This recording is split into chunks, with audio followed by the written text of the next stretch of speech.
Right, welcome to another episode of Fish Fab. So, you're probably expecting the next update on the WR1. Unfortunately, that isn't going to happen.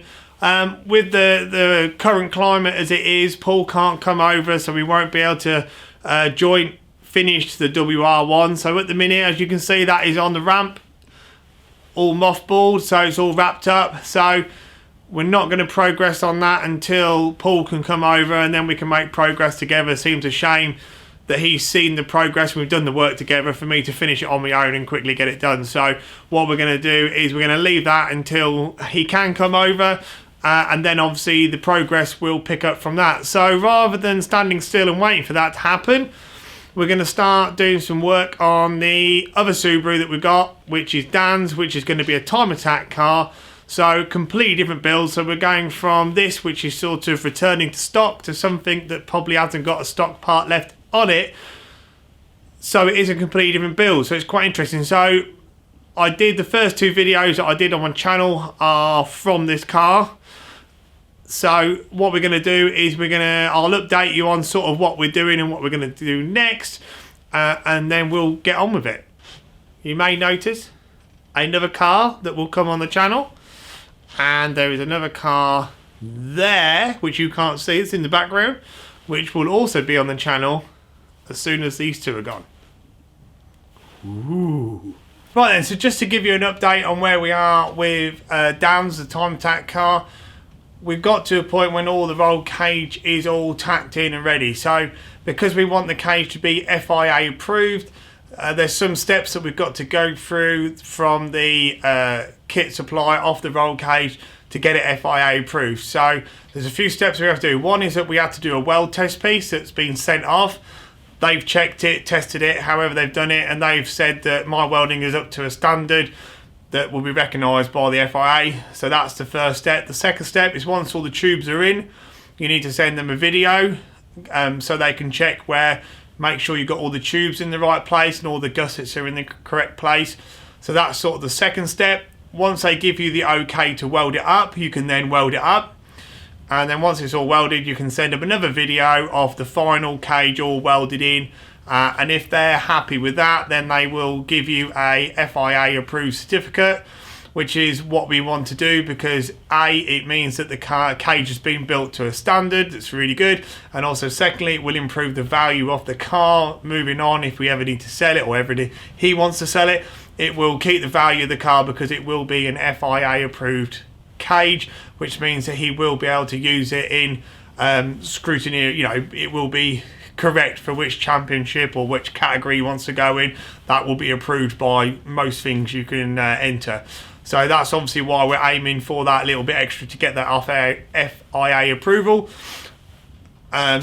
So really the next stage at the minute is we have sent the video off, everything in. They've said they're happy, so we are ready for welding. But we can't weld it while the roof is on, because we need to be able to weld all the way around every single tube that's on there.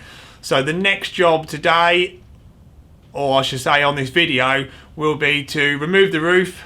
After we've done the roof, we're going to remove all the parcel shelves at the back. That's just purely a weight saving exercise. There's quite a bit of metal work in there that's not required. Removing that, there is going to be some rigidity that we're going to lose between the two rear turrets. So what we need to do is we're going to replace that with a piece of tube that you'll see me do later, but that will still give us a big weight saving, and somewhere having a direct tube going to the top mounts should be able to give us probably better rigidity than we had before. So that's going to be an improvement, and it's still going to be a weight saving. And the other job I've got to do is we'll strip all the ABS module and that's left, and anything else that's left in the engine bay, we're going to strip all that out, because we are still debating whether to do a full or part tubular front end. There's advantages and disadvantages to both. Some of it will depend on the intercooler and the rad and space. If we need to steal lots of space, you might find the easiest thing to do is tubular the front end. It gives you a lot of room, but obviously it gets a little bit dicey if you ever have an accident. It's not like going to get two panels and be able to graft it back in. We are talking about having another bespoke bit made up, so there's a bits of we're still umming and ahhing how far we're going to go with that, but we'll make that decision up as we go along. So the main thing at the minute is to crack on and take the roof off. So that's our next job. Right, just before I start, I'll just say which spot weld drill I'm using.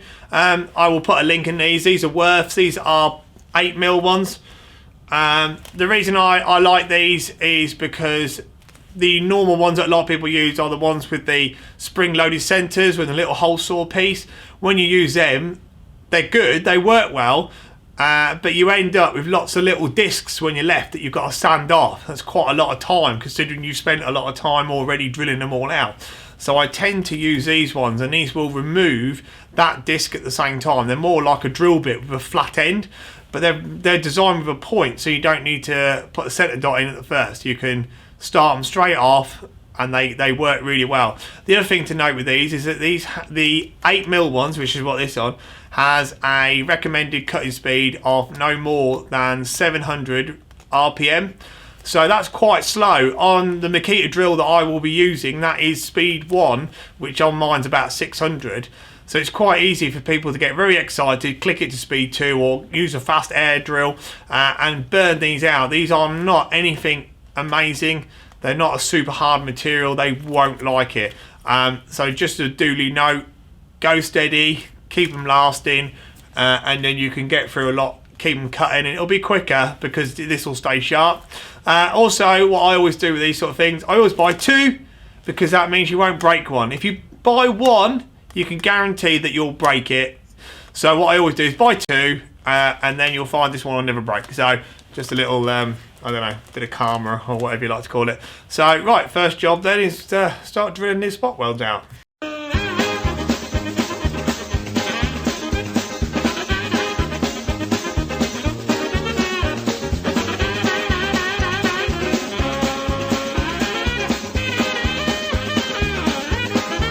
Right, let's see if the roof comes up. I've drilled all the spot welds out, as you'll see in the time lapse.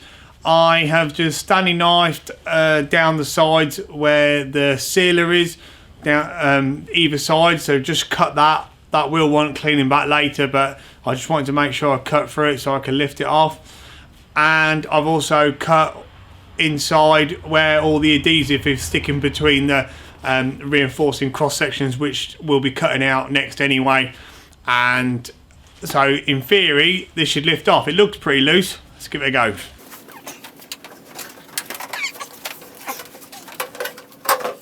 Right, lovely, that's come off better than I thought it would. So, got to be aware though that that's took 2 hours to drill that all off and cut everything. You would need to take longer. Now, if that was a roof that you're actually going to drill off and reuse, you'd have to be a lot more careful. Luckily, I'm throwing this away because obviously the carbon fibre roof will be going on, so you can be a little bit more brutal with it. It's not the end of the world. If you need to take that panel off to weld the cage, and some people then put that steel roof or back on to weld it up afterwards, it's achievable, but you have got to spend a lot more time making sure that all your welds are loose and there's no, if there's a little catch on one and you lift the roof up, it will distort across the whole roof ever so quickly. So make sure that if you're planning on putting this panel back on, and any panels you drill off spot welding wise, just make sure you take your time.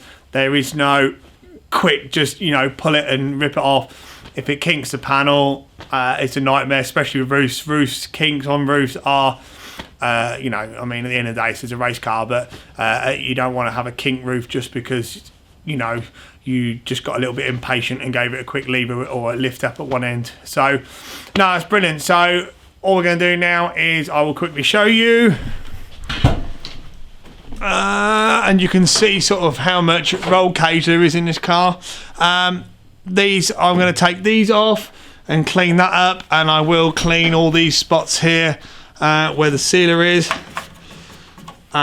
This will probably come off as well because there'll be no need. I think that would have held the interior lights, so there's no need for that.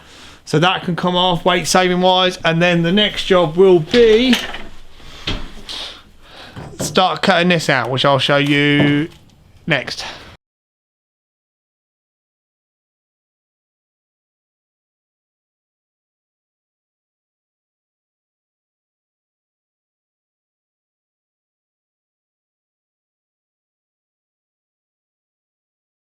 Right, so a little bit of good news. While we've been cutting all the bits out of the car, I've just received an email saying that we've got the go-ahead from the manufacturers of the cage saying that we can now weld the car up, so they're happy with all the work that's done.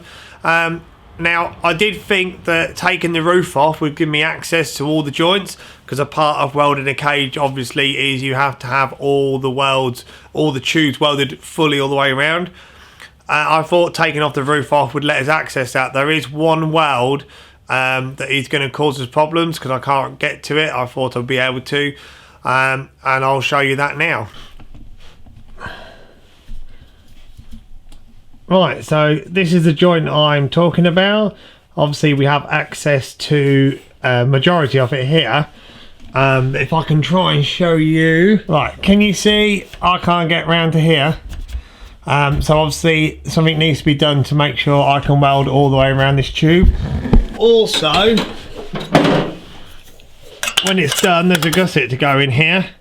Obviously that won't fit in fully, it won't even go in, let alone being able to weld it, so we need to drop the cage down. So the way that I'm going to achieve this is to remove quite a few of the bars, remove this bottom plate, cut a hole through the floor, and then we're planning to drop that tube through the floor. Might have to run a ratchet strap between the two to bring them in a bit to drop it down, but then that should hopefully knock it down that 100mm, and then that will then hopefully take this down 100mm, which should bring it somewhere down here, and then we can reach all the way around it. So that is the plan. Right then, it's not as simple as just putting the cage through the floor. Obviously at the minute this is fully built, everything's in it, so I have got to strip quite a bit of the structure out the back and all the structure out the front, that basically what goes to the front and back rear mounts, top mounts, that all needs to come out,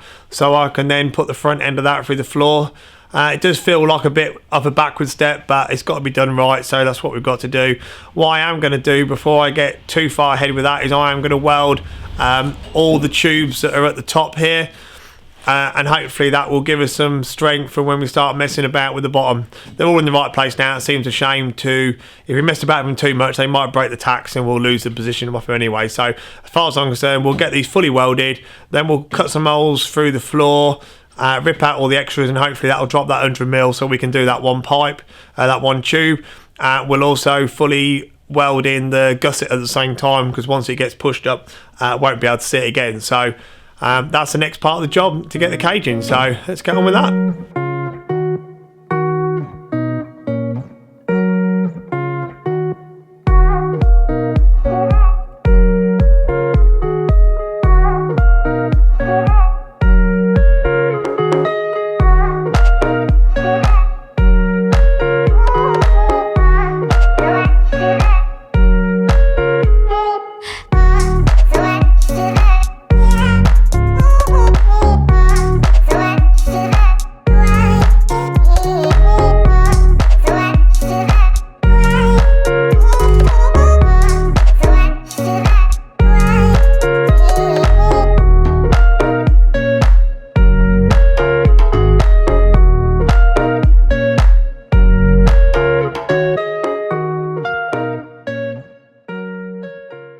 6 months later. Right then, so that was a bit of a mission really.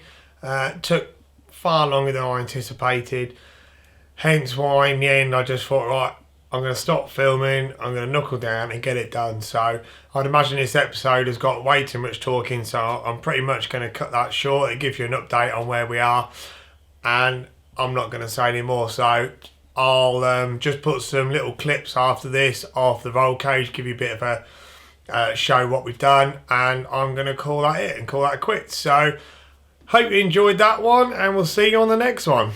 Cheers.